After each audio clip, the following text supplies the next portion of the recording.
عسران شوعتن مجابيت كلتشن 15 عامة مرهت نعوارح تثبيت زجبرلو زنبرة جيزاو من محدار تجراي بعلي رخكب استجبر لعلت نيرام أي تجيتها وردا بريزيدنت تيم من محدار كوينو مستمززلو أبزاور حزيقة 14 مجابيت نيرم حزب تجراي محدار نمركب حمش توارح تسبيئيو وعلى سلام بريتوريا عسران سلستن تكمتي كلتشن 15 عامة مرت علاو مسكونة بمسرة تيوعلي جيزاو من محدار كتاش نيرو كوينغنا كمتي استحسب سلوط أي نبران حزبي تثبيتو بازيحو نيرم يخون مبر 14 مجابيت كلتاشن 15 عامة مرت أي تجيتاچو ردا بريزيدنت خوينو مشاموم بقدماي مينستر دكتور أبي أحمد استفرم دبداب علاو خنم جيتاچو ردا بريزيدنت جيزام محدار كوينو مشاموم مع خنازينا تقبابلهم የፌዴራል ጠቅላይ ሚኒስትር ዶክተር አብይ አህመድ አቶ ጌታቸው ረዳ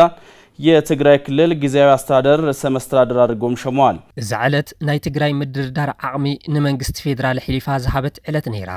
ወሊ ፕሪቶሪያ ሕጋዊ መንግስቲ ትግራይ ብምፍራስ መሰል ዓርሶ ውሳነ ህዝቢ ትግራይ ዝህገረ ኮይኑ ተኸቲሙ እዚ ከይኣክል ኣመራርሓ ትግራይ እንደገና ናይ ትግራይ ናይ ምድርዳር ዓቕሚ ሕሊፉ ዘረከበላ ዕለት ኮይና 14 መጋቢት 2015 ዓመተ ምህረት መንግስቲ ፌደራል ከም ሕወሓት ማዕረ ተደራዳሪ ኣካል እናሃለወ ብሕማቕ ኣመራርሓ ትግራይ ግና መንግስት ፌደራል አዛዚ አመራርሓ ትግራይ ግና ተአዛዝና ምዃን ተሰጋጊሩ ኣብዚ እዋን ነይሩ ውዕሊ ፕሪቶሪያ ዝነበሮ ንእሽተይ ዕድል እኳ ማይ ንማይ ዝተረፈ ንትግራይ መራሒ ዝሾመላን ዘውርደላን መንግስቲ ፌደራል ንክኸውን ዝገበረ ባዕሉ እቲ ናይ ትግራይ ኣመራርሓ እዩ ካብዚ እንዳሓር መሰል ዓርሶ ውሳነ ትግራይ ብመንግስቲ ፌደራል ዝልገስን ዝኽልከልን ኮይኑ ንዝሓለፉ 2 ዓመታት ቀፂሉ እዚ ኮይኑ ግና ኣይተጌታቸው ካብ ቀዳማይ ሚኒስትር አብይ አሕመድ ደብዳቤ ሽሞት ምስተረከቡ ሓድሽ ካቢኔት ጣይሾም 27 መጋቢት 2015 ዓመተ ምህረት ድማ ካብቲ ዝነበረ ናይ መኸተ መንግስቲ ረኽክብ ተኻይዱ لما ما تراخبنا ያው ሙሉ ረክብ እንገብረሉ essentially ያው ሰርሞኒያሊ ተረክብ በቢሮ ሀዝግበሪ ግን እዚ በእሊ ግን ተራኺብና ስራሕና ንጅምረሉ ኩነታት ስራሕና ነረከበሉ ትግዛው ምሕዳር መስራሕና ዝጅምረሉ ኩነታት ንምፍጣር እዩ ናይ ዝነበረ ሓድሽ ዝብል ዳይኮቶሚ ብዙሕ ትኩረት ገብረሉ ይደል ኣብ ኮንቲኑም ንሰርሕም ዘለና ሓሲብና ህልውና ትግራይ ድሕንነት ትግራይ ልዕሊ ኩሉ ካብ ኩናትን ካብ ናይ ኩናት ቋንቋ ወፂና ሰላማዊ ዝኾነ ገባብ ናብ ልምዓት ንምለሰሉ ኩነታት ምፍጣር ዘኽእሉ ኩነታት ንምምችቻው ዘኽእል ፕሪቶሪያ ዝወፀሉ ኣጋጣሚ ስለዘሎ ነዚ ኣጋጣሚ ተጠቒምና ኩሉ ናይ ትግራይ ዓቕሚ ከይንጠብጠብና ንጥቀመሉ ኣጋጣሚ ስለዝተፈጠረ استجمر اكسرسايز مخنيات مدنغواي متياش غيزاو ممحدار تግራይ ብዙሓት ነገራት ይልዓሉ እኳ እንተነበሩ ድሕሪ 5 ወርሕ ምጥያሽ ግና ህዝቢ ካብዚ ኣይግደድ ካብ ማለት ካሊ ኣይበለን ካብዚ ሓለፈ ምድንጓይ ንዝመጽእ ለውጥ ተስፋ ብምግባር ነይሩ ህዝቢ ትግራይ ነቲ ሕሉፍ ረሲዑ ንቅድሚት ምምዕዳው ዝጀመረ ንኽልተ ዓመታት ኣብ መከራን ስቃይን ዝነበረ ህዝቢ ትግራይ ግዝኣቱ ውሕስ ክኸውን ዝተመዛበለ ናብ መረበቱ ክምለስ ንዓመታት ዘሳቃይዎ ማሕበረ ቁጠባዊ ፀገማት ክቃለድሉ ኮታስ ባግታቱ ክምለስሉ ብዝለዓለ ሃንቆታ ምጽባይ ጀሚሩ ብርግጽ ውን ጊዜያዊ ምምሕዳር ትግራይ ካብዚን ላዕሊ ካሊእ ውራይ ክህልዎ ይኽእል ነይሩ እዚ ድማ ኣብ እዋን እቲ ርክክብ ነባራትን ሓደሽትን ኣባላት እቲ ካቢነ ዘረጋገጽዎ ሓቂ እዩ ካፍቶም ዓበይቲ ዕማማቱ ዕብይ ዝበሉ ንምጥቃስ ንኣብነት ናይ ትግራይ ሉዓላዊ ግዝኣት ክረጋገጽ ክገብር ኣለዎ ገና ካብ ወረርቲ ነጻ ዘይወፀ ከባብታት ናይ ትግራይ ኣሎ ናይ ደቡብ ናይ ጸለምቲ ምዕራብ ትግራይ ከምኡውን ወሰን ከባብታት ናይ ኤርትራ ወራሪ ሰራዊት ኤርትራ ዘይለቆም ከባብታት ኣሎ ስለዚ ናብ ቅድሚ ኩናት ናብ ዝነበሩ ኩነታት ክምለስ ኣሎ በት ፕሪቶሪያ ስምምዕነት መሰረት ንሕገ መንግስቲ መሰረት ብምግባር ናይ ትግራይ ሉዓላዊ ግዝኣት ክረጋገጽ ክኽእል ኣለዎ ማለት እዩ እዚ ዓብይ ዕማም ክኾነ እዩ ምዚ ተኣሳሲሩ እንድሕር ደኣ እዞም ከባብታት እዚኣቶም ካብ ወረርቲ ነጻ ኮይኖም ድማ ብምኽንያት ወረርቲ ዝተፈናቀለ ህዝብ ኣለና ልዕሊ 1 ሚልዮን ይኸውን ካብ ኩሉ ከባብታት ዝተፈናቀለ ህዝብ ማለት እዩ እዚ ህዝብ እዚ ናብ ቦትኡ ክምለስ ኣሎ ናብ ቦትኡ ክምለስ ኣሎ ክንብል ከለና እንተ ተኻኢሉ ቅድሚ ክረምቲ ክምለስ ምግባር ብጣዕሚ ኣገዳሲ እዩ بتخكل حزون هلون هذا تجري أو حدا قاعد زلوا لذي هلون وحس كون دحنته هالرجاجز مسلون نخبر أو زي مسرتها وقدات زياتهم تخرتي وزرحي وكون تجزياوي محدار كبير قالسي صبينا مالتي نالات كافتنا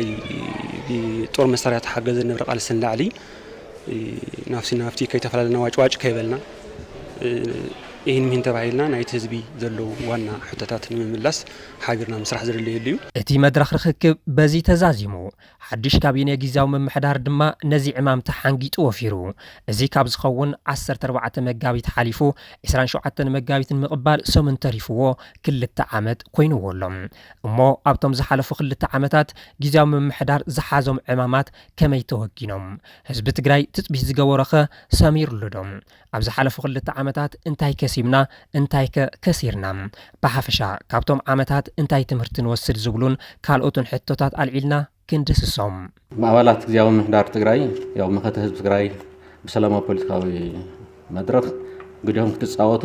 ኃላፊነት ተዋይወኩም አሎ ኣብ መድረክ ሰላማዊ ፖለቲካዊ አልሲ መከተ ህዝብ ትግራይውን ህልውና ድሕነት ረብሓን መሰለ ህዝብ ትግራይ ንምርጋጽ እዙን ኣብ ዝለዓለ ዓወት ንምብጻሕ ዕድል ዝረኸብኩም ስለዝኾንኩም ሓላፍነትኩም ዝለዓለ ክትዋጽኡ ዕማም ግዜያዊ ምሕዳርና ከም ተዕውቱ ዝለዓለ ተማኑን ኣለኒ ካብ خالي መድረኽ በሓደ ምኻል ኣጋጣሚ ዝመጻና ሰባት ንህልውና ድሕነትን ትግራይ ልዕሊ ኩሉ ሕዚ ጀሚርናዮ ዘለና ሰላማዊ ምንቅስቃስ ብዝሓሸ መንገዲ ህዝቢ ትግራይ ዝርብሐሉ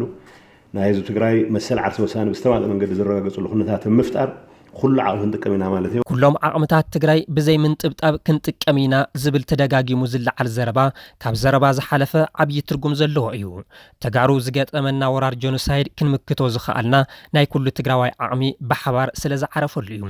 كاب قلع حساب سبيتي كم من اسي حساب شماغله كوشت عدي حساب دياسبورا كل تجراوي كيتنطبطبه بحبار تقاليسو بحبار مسوات خفيلو بحبار دما هلون وارغاغيسو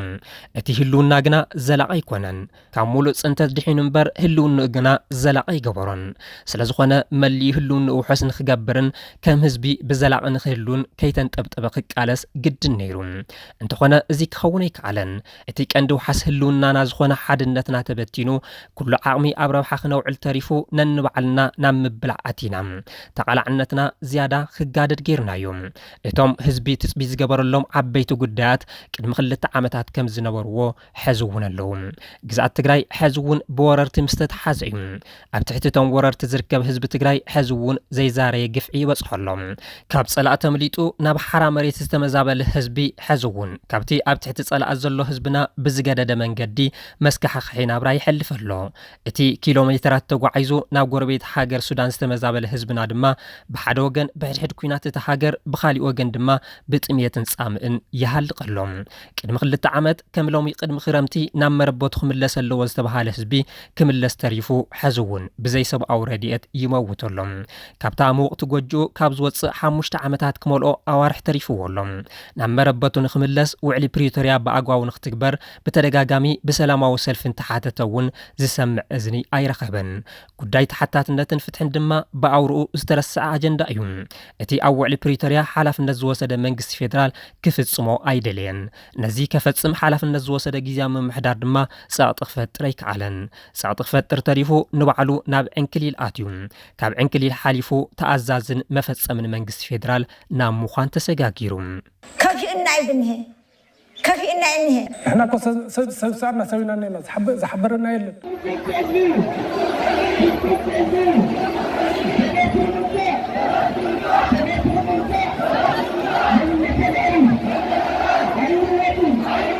وتيتاون نايتي جزاو مدار كل لقاء خلنا نعيت تحت 5% ايه كهو زخد مالتي ببرسنت متقدر كامل تحت 5% تيم نمنتا يخون زلزلخو كم تسفى لم زولو وطرح حدا نايتي جزاو مدار سراح نبره بحق منغستي ناي فيدرالو ديمقراسياوي ريبوبليك ኢትዮጵያ ግዛታው ሓንነት ናይ ትግራይ ምርጋጽ እዩ እዚ ኣይተረጋገጸን እዚ ብዘይ ምርጋጽ ነው ተመዛበልቲ ናቦቶም ወይ ናመረበቶም ክምለሱ አይካን አና እስካ ሕዚ ስትራቴጂክ ዝባሃል ወይ ቀንዲ አንድ ዝባሃል ጉዳያት عويتيو نتيجة نايزي مسارتاو ጸገም ድማ استراتيجيك مريحነት ምዃኑ ባዕሉት የመራራሕ ይገልጽ ኣብ መኸተ ቃልሲ ክልተ ዓመታት ኣብ ውሽጥ እንደገን ዘሎ ህዝቢ አንቀሳቂሱ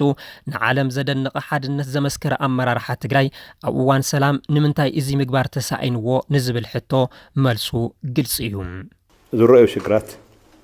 ኣብ መሪሕነትና ብፍላይ ስትራቴጂ ነኺስካ ሒዝካ እቲ ሰላማዊ ቃልሲ ዝጠልዎ መሪሕነት ምዕራፍ መሪሕነት ንባዕሉ ፈትሹ ስትራቴጂክ መሪሕነት ብዝግባእ ኣብ መሃብ ዝነበሩ ሽግራት ንምርኣይ ተኻኢሉ እዩ ኣብ ውዕሊ ፕሪቶሪያ ዝተቐመጡ ዓበይቲ ጉዳያት ኣጥቢቕካ ኣብ ክንዲ ምኻድ ኣብ ኣለሻ ስልጣን ዝተዋፈረ ኣመራርሓ ትግራይ መንግስቲ ፌደራል ክፍጽሞ እዩ ብዝብል የዋህነት ሕዚ ተጋሩ ኣብ መስቀለኛ መንገዲ ጠጠው ንኽንብል ተገዲድና ኣለና ካብቲ ናይ ሴኩሪቲ ኮሚትመንት ናይ ድሕነት ኮሚትመንት ሓደ ናይ ትግራይ መሬት ብኮንስቲቱሽን ብሕገ መንግስት መሰረት ምምላስያ ኣብዚኣ ሲሪየስ ልንጽበዮ ነገር ብወገን መንግስቲ እዚ ግዜያዊ ምሕዳር እዩ ዘሎ ግን ሙሉእ መንግስቲ ክልላዊ መንግስቲ ንኽኸውን ምድላው ንገብረሉ እዩ ለዚ ዝሓፀረ ግዜ ምድላውና ወዲና ስሩዕ ዝኾነ ናይ መንግስቲ ምስረታ ንኽህሉ ምቹ ኩነታት ምፍጣር እዩ ኣብ ናይ ባዕልና ሕትኽትኽ ስለ ዝነበርና ናብዚ ክንወፅእ ኣይከኣልና ነቶም ኣብ ስምምዕ ፕሪቶሪያ ዝተዘርዘሩ ተግባራት ንምፍጻም ጥራሕ እንተይኮነስ ንቐጻሊ እውን መሰረት ከንጽፊ ተባሂሉ ትጽቢት ዝተገበረሉ ጊዜያዊ ምምሕዳር ትግራይ ስድሪ ምስጓም ተሳኢንዎ ተኸሊፉ ንኽልተ ዓመታት ዕንክሊል ክብል ዝኸረመ ግምት ሕዚ ልክዕ ኣብ ክልተ ዓመቱ ፋሕ ብትን ኢሉ ኣብ ክንዲ ንህዝቢ ኣብ ጎኖ ሰሊፉ ዝተዋሃብዎ ተግባራትን ሓላፍነትን ዝዋጻእ ክልተ ዓመታት ሙሉእ ቀምሸደይ ኣዕንቂፉ ንኽብል ድሕሪ ምጽናሕ ምስ ሰራዊት ትግራይ ብዝኣተወ ሰሓቦ ጉተቶም ሕዚ ንመቐለ ራሕሪሑ ኣብ አዲስ አበባን አፋርን አሪዶሎም ሕዚ ትግራይ ብዘይ ስሩዕ መራሒ ተሪፍ ኣላ ሓድነት ተጋሩ ተማቃቂሎሎም መንእሰይ ትግራይ ተስፋ ቆሪጹ ከም ደቂ ዛግራ ፋሕጭን ግራሕ ይብለሎም መንግስቲ ፌደራል ነቲ ብ10 ተጻውዕቲ ዝፈረመ ውዕሊ በአግባው ኣብ ክንዲ ምፍጻም ሕዚ ኣብ ልዕሊ ትግራይ በትሪ ምውጥዋጥ ጀሚሩሎም ብሓፈሻ ህዝቢ ትግራይ ኣብዚ እዋን ኣእምርኡ ደመና ኩናት አንጸላልዩ ይርከብ እዚ ተጋሩ በዓልና ዝፈጠርናዮ ሓጓፍ እዩ ኣብ ክንዲ ይህን ምሂን ተባሂልና ጸገማትና ንኽንፈትሕ بحبار قبل علم منجس فيدرال محبرة عالم سعنتم مفتار عبيت بهراو أجندات نقول نجديفنا أوشت أو حتخطخ مقطعنا واقع في النعم زنت بتبع عقمي اللي نستبها له أبزح على فخر التعامتات بب من قد سنت بتبع عقمي أجزي وصرم زنبرن حدشن زبها النجار يلن نتي زنبر بمقصال هلا وهزب تجرين محاسنا خنسرح زبل قال ترسعو دحورات كحدامات النبز زبل تسجاجيرون نيمدر دار عقمنا تداخمون أتي مدر دري كارتنا نمنجس فيدرال أحلفنا بمهابنا تعززت خوينا هذه إن تخولكم النابلعهم تنورن بر من دانكم بزعبا جزءات بزعبا تمزابلتي بزعبا مثل عرسه والسنة العلو نبهل لنا أوشت حدا عمد كاب جزيا والنتنا وقوامي منجست النت كسجاجر تثبت تغير لزنا برا محدرام نخلت عمتات في حيتن كيبلا انقاد أس بزحات دلياتات حنششون هذه نحجاو منجست النت بايتا خنص افتريفون أتي زنا براون حالوات تطفيون هذه تجري بزي حجاو أمرارحا سومن حليف والهم تقدر محدار كاب زجمر دار قنا قلت عامة من 4 عامة عصرت حدا ورحي صارت حدا ورحي غير الله درجاتي قليل زي كون جيزيو حدا شجرات حدا زي من ردات زنبريو حزي اتيكم نجر أب حلوف مؤزام يكونن كاب حلوف تمهيركا نحزي انتاي فتح تقمت تقل زبليون تجارو كابز حلفو خلت عمتات بوزح نجر نمحر اتي ان وصدو تمهرتي مبزحتيو بحماق نتيون نزمانات سرعة منجستن حقن زنبرنا حزبي حزي سرعة حقن مخبار اوينام ننبعلنا ون مسناي تسايننا صلاتي بقافو مزكت فونا تبقيسوم زمكتنا حزبي حزقن برد كيد ليوم اوشتنا خوينوم حميسومنا قالينا ناتاتهم تمازز تخوينا نشوا قصنا خنا معدو قالينا دما ناب سمين كنا قامت جزيه ماشينا كمتي قدم خلت عامتات زنبره جزيه نعنا نمطفا مسواعتن كيكفلوا بعلنا ببعلنا نخنطف اب ጫፍ بصيحمنا مسل عرس وساننا منطيلهم دما اب ايدهم نخنود كيرمنا بخلت مسمر صحف نتوص ورقات نسمونات اغواتيتم وام زي اب تግራይ ጋጢሙ ዘሎ ውድቀት ንሓደ አመራር ሓወይከዓ ንሓደ ጉጅለ ጥራሕ እትዎ ጉዳይ ይኮነን ከም ህዝቢ ውድቀት አጋጢሙና ኢልና انت زي تبقيسنا نتي ጸገም ፍታሕ ክነናድየሉ ኣይንኽእልን አፍቶሽ ኃይል ንሱነት መርሕነት ወሰደ ኃይሉ አሞንጉ ከምት ዘራናዮ በጣም ሰፊሕ ዝኾነ ፈላላይ ናይ ስልጣን ፍሕፍሕት እዩ ምናልባት ፖሊስ ወፃና የራያ ሰማዕናዮ የለም ናይ ስነ ሐሳብ ማለት እዩ ትግራይ በዚ ስነ ሐሳብ ይትኺት በዚ ባትኺት ኢሎም ብስነ ሐሳብ ክፈላለዩ አይራናዮ ታይዳ ናይ ስልጣን እዩ ማለት መስለን እስካ ፖሊስ ወፃ ዘራሁ ወስካ ዘለ ማለት እዩ ስለዚህ አሞንጎም እንታይ ይኮነሉ ኃይል በቲኖም ማለት ዓለም ለኻው መልክዕ ንዘለዎ ወራር ጆኖሳይድ ናብ በረኻ ወፂ ዝመከተ ኣመራርሓም ናብ ከተማ ምስ ኣተወ ሓንቲ ስድሪ ምስጓም ተሳኢንዎ ኣብ ዕኒኒን ምንቋርን ከኣቱ ካብ ምርኣይ ንተጋሩ ዘሕዝን ነገር ክህሎ ይኽእልን ገዳይ መራሕቲ ህዝቢ ትግራይ መሰሉ ንኽኽበር ብወረርቲ ንኸይጸንት ነይሩ ንመስዋዕቲ በዓሎም ዝተወፈዩ መንእሰይ ትግራይ ህዝቢ ትግራይ መሊኡ ንኸይጸንት ህልውኑ ንኸረጋግጽ ነይሩ ህይወቱ ንመስዋዕቲ ዝገበረም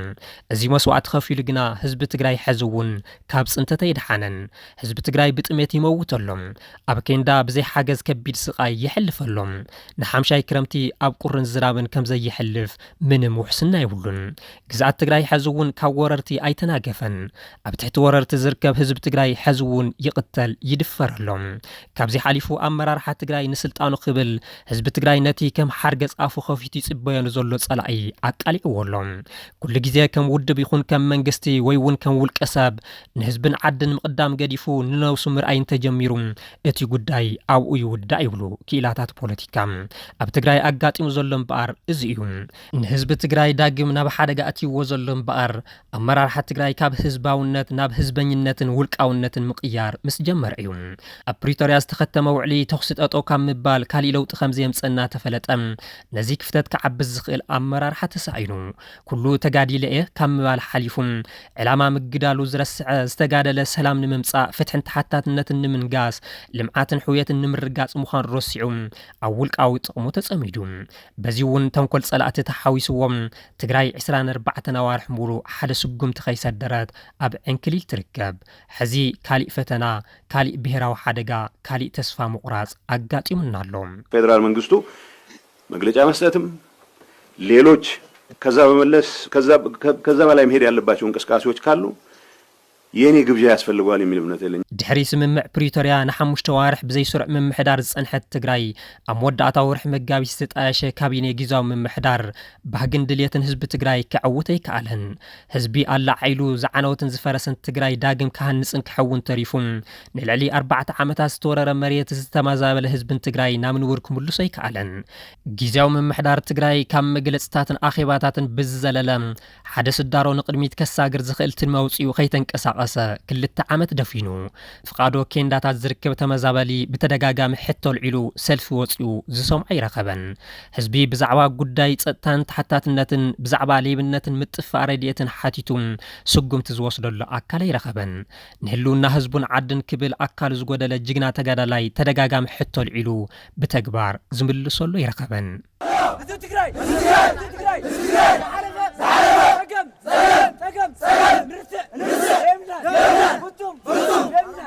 قبنا يفتصملنا سمعها كم زي سمعها يكونن حكمنا مالت حرق اسلنا خير تحكم حاول ملصلي ابزكن احنا مخزيننا لنا زني لسراويت زس مالتي كم خلي تخزيني الى حد حكمنا احنا الحنا كيفنا ذا نفسر ሕዚ ተጎንቢሕካ ዝሕለፈሉ ግዜ ዘብቅዕ ይመስል ኩሉ እቲ ጸገም ጉልባዊ ቀሊዑ ወፂሎም እንተ በስቢስካ ካብ ዝተቐመጥካዮ ክትለዓል እንተ ዘይክኢልካ